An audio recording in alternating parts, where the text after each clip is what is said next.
this video sucks, but that's okay. Being bad at something is kind of a gift in some ways, and it's hard to figure out what to do with that sometimes. I think that we can get so caught up in trying to be good or become good at something that like being bad in itself is just kind of scary. The first reason why being bad at something is like kind of a good thing, and we should try to strive for it more often, to be honest with you, is like being bad at something is the foundation for becoming good at something.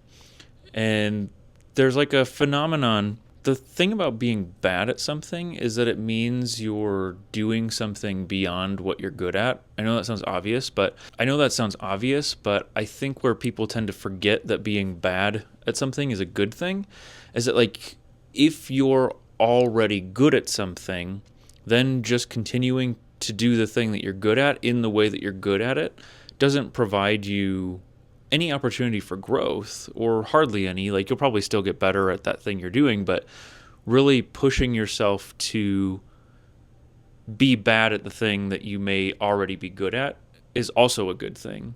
One thing that I am apparently really bad at is making Chinese mooncakes. I tried to make them over this past Thanksgiving because I was so excited. There's a restaurant here in Denver that makes really, really good ones, but they actually just closed, and that's really sad. But so I tried to make them myself. So I found a recipe online, and it was the first time I'd ever tried to do something like this. I'm not a baker. I like cooking. I can do cooking more than I can do baking.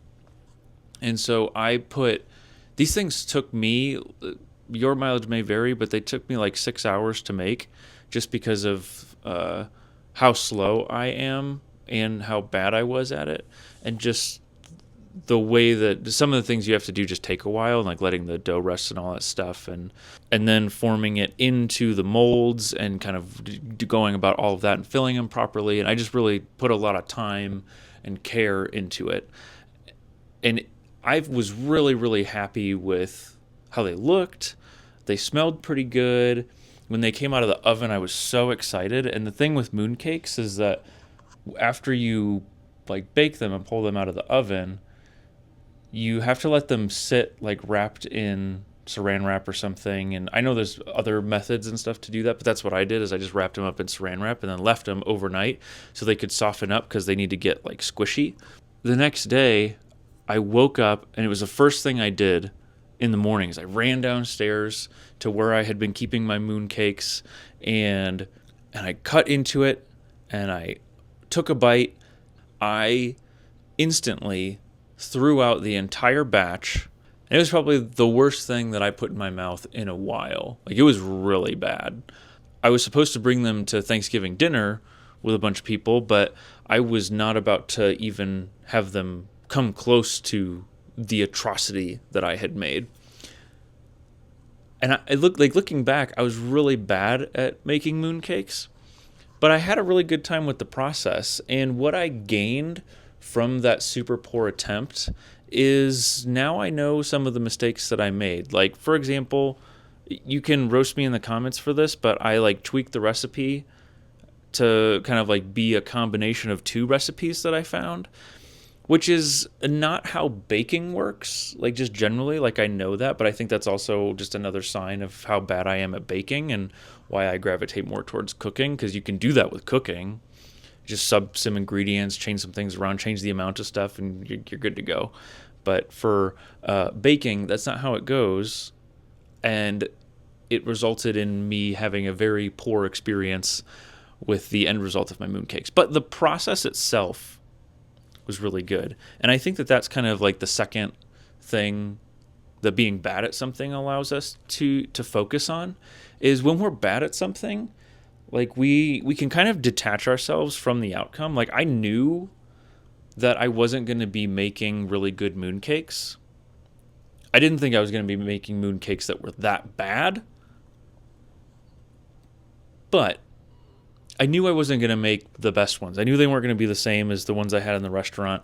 I knew that I was going to have room for improvement. And so because I was detached from the results that I was trying to get and detached from whatever outcome I had. I could just really just hone in on the process and just fully invest myself in the process. Instead of having to worry about like, oh man, well, like if I do this, will that impact this outcome? Or like, I knew the outcome wasn't going to be good. So anything I did in the process was more just gathering data about how I could impact the process and the outcome when I do it again and again. Because I'm going to make mooncakes again. I'll give you an update when I actually make them. And I'll still be bad at it, but I'm still going to do it. And so then, like, on top of all of that, like, the third thing that's kind of, like, being bad at something is helpful with is, like, overcoming the fear and self-consciousness about just getting started. I think, like, you know, take this YouTube channel, for example. Like, I've been, you know, low-key afraid of just starting and kind of doing a lot of this stuff. But the fact is like, yeah, I'm going to be bad at it for a while. This video sucks. And so, but that's okay because I'm working on getting better every single time I do it. And someday I'll look back and see the results of this video and the couple that I've posted before this and like where I'm going to be in a year or two. And it's going to be so cool. And the only way to get there is to start by being bad at something.